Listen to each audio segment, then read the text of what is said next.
Welcome viewers.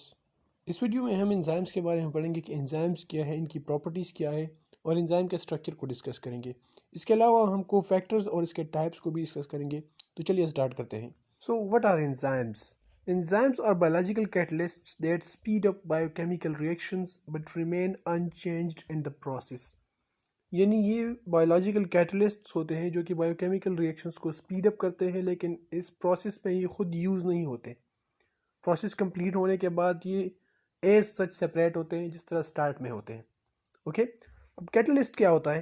Catalyst एक chemical substance होता है जो कि किसी केमिकल रिएक्शन को स्टार्ट करने और उसको स्पीड अप करने के लिए यूज़ होता है।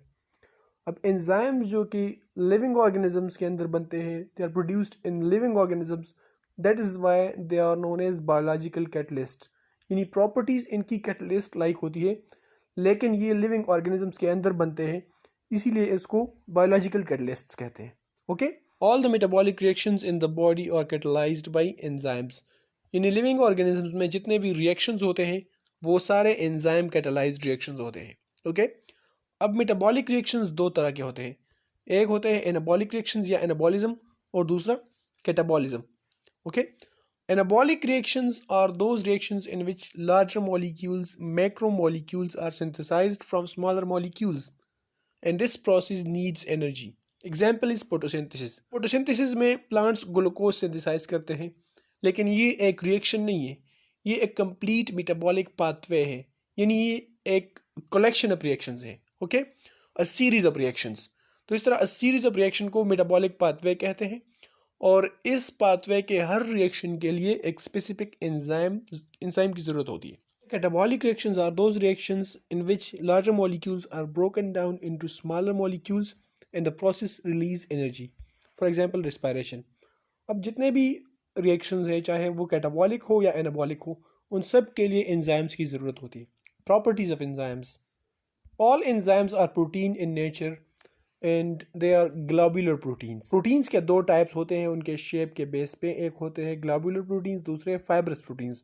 तो सारे एंजाइम्स ये ग्लोबुलर प्रोटीन्स होते हैं। ओके, और जितने भी प्रोटीन्स होते हैं वो डीएनए से कोड होते हैं, that is why enzymes are also coded by DNA. Okay, being protein in nature, enzymes are very sensitive to heat.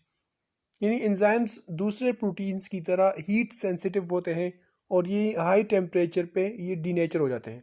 Temperature के अलावा ये पीएच सेंसिटिव भी होते हैं, और अनफेवरेबल पीएच पे भी ये डीनेचर हो जाते हैं।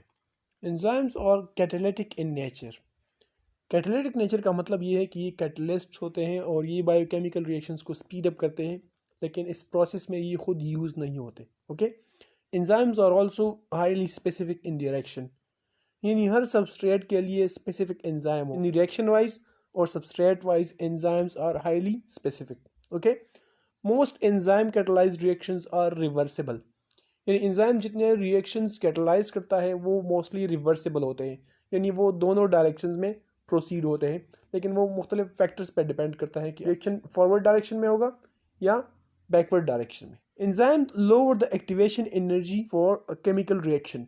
यानी एक रिएक्शन के लिए जो एक्टिवेशन एनर्जी चाहिए होती है वो एंजाइम उसको रिड्यूस करता है। ओके, इसको अगले लेक्चर में हम डिस्कस करेंगे डिटेल से कि एक्टिवेशन एनर्जी क्या है। अब एंजाइम के स्ट्रक्चर को डिस्कस करते हैं। Enzyme have a specific part known as active site.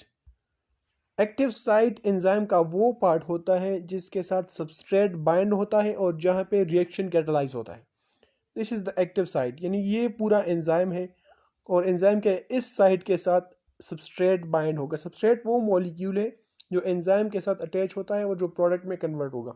So substrate molecule binds to a specific part of enzyme known as active site. Active site के अलावा एक दूसरा साइट होता है एंजाइम पे जिसको कहते हैं allosteric site. Allosteric site is a site that binds either activators और इनहिबिटर्स। एलोस्टेरिक साइट वो साइट होता है जहाँ पे या एक्टिवेटर्स बाइंड होते हैं या इनहिबिटर्स बाइंड होते हैं। अगर यहाँ पे एक्टिवेटर मॉलिक्यूल बाइंड होता है तो एंजाइम की एक्टिविटी को वो और एनहेंस करेगा, यानी वो एंजाइम को एक्टिवेट करेगा ओवरऑल। अगर यहाँ पे इनहिबिटर मॉलिक्यूल बाइंड होता है तो वो एंजाइम की एक्टिविटी को स्टॉप करेगा, यानी एंजाइम को डीएक्टिवेट करेगा, या जो रिएक्शन एंजाइम कैटलाइज करता है वो स्लो होगा। ओके, अब कोफैक्टर्स के बारे में बात करते हैं कि कोफैक्टर्स क्या है। हम सब जानते हैं कि एंजाइम्स प्रोटीन्स होते हैं, लेकिन कुछ नॉन प्रोटीन पार्ट्स भी अटैच होते हैं प्रोटीन पार्ट के साथ, जिनको को फैक्टर्स कहते हैं। ओके, यानी को फैक्टर्स और non protein part of enzyme which required for enzyme activity, यानी ये एंजाइम एक्टिवेशन के लिए ज़रूरी होते हैं। नॉन प्रोटीन पार्ट होते हैं, लेकिन एंजाइम एक्टिवेशन के लिए ये को फैक्टर्स बहुत ज़रूरी होते हैं, इसीलिए इनको ऑन ऑफ स्विचेस कहते हैं। The act like on off switches. को फैक्टर्स यानी नॉन प्रोटीन पार्ट्स दो टाइप्स के हैं, या प्रोस्थेटिक ग्रुप्स होते हैं या कोएंजाइम्स होते हैं। Prosthetic groups are those cofactors that are tightly bound to enzymes and cannot be removed without denaturation. यानी प्रोस्थेटिक ग्रुप्स वो कोफैक्टर्स होते हैं जो एंजाइम्स के साथ टाइटली बाइंड होते हैं और उनको डीनेचुरेशन के बगैर सेपरेट नहीं कर सकते हम। Okay, mostly prosthetic groups are inorganic metal ions like zinc, iron, copper और मैग्नीशियम आयंस। कोएंजाइम्स वो कोफैक्टर्स होते हैं जो कि ऑर्गेनिक मॉलिक्यूल्स होते हैं और लूजली बाइंड होते हैं एंजाइम्स के साथ। Okay, examples are vitamins and nucleotides. ये कुछ विटामिन्स या मॉडिफाइड न्यूक्लियोटाइड्स होते हैं, यानी NAD is a modified dinucleotide, nicotine amide adenine dinucleotide and FAD is flavin adenine dinucleotide. जब NAD के साथ फॉस्फेट अटैच होता है तो फिर उसको कहते हैं NADP. Okay, so these are the examples of coenzymes. Coenzymes are essential because the deficiency of coenzymes lead to the deficiency of vitamins or minerals, और उसकी वजह से विटामिन डिफिशिएंसी डिजीज़ भी काज होती हैं। फॉर एग्जांपल, विटामिन बी की deficiency से एक डिजीज़ काज होती है जिसको कहते हैं beri disease. Beri disease is of two type. The one is called wet beri disease which affect heart and circulatory system, and the other is called dry beriberi disease which affect nerves and muscles. Now, what are apoenzymes and coenzymes? Apoenzyme is enzyme without cofactor. Cofactor क्या होता है? Non protein part होता है enzyme का। Okay, तो जब enzyme के साथ नॉन प्रोटीन पार्ट अटैच नहीं होता तो उसको एपोएंजाइम कहते हैं। Okay, this is only the protein part of enzyme is known as apoenzyme and it is inactive. Okay, and the complete enzyme is known as holoenzyme. Enzyme with its cofactor is known as holoenzyme and it is in active form. इस diagram में आप लोग देख सकते हैं कि कैसे cofactors या कोएंजाइम्स एंजाइम्स को एक्टिवेट करते हैं।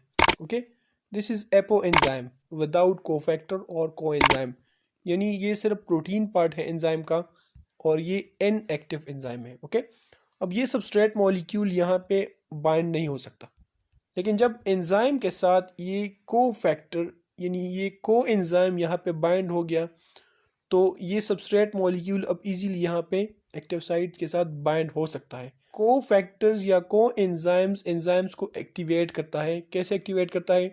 एंजाइम के स्ट्रक्चर को मॉडिफाई करता है स्लाइटली, ताकि वो सबस्ट्रेट मॉलिक्यूल को इजीली एकोमोडेट कर सके। दिस इज हाउ को factors activate enzymes. This short video was about properties and structure of enzyme. In the next video, we will discuss mechanism of enzyme reactions and their nomenclature. Thank you for watching.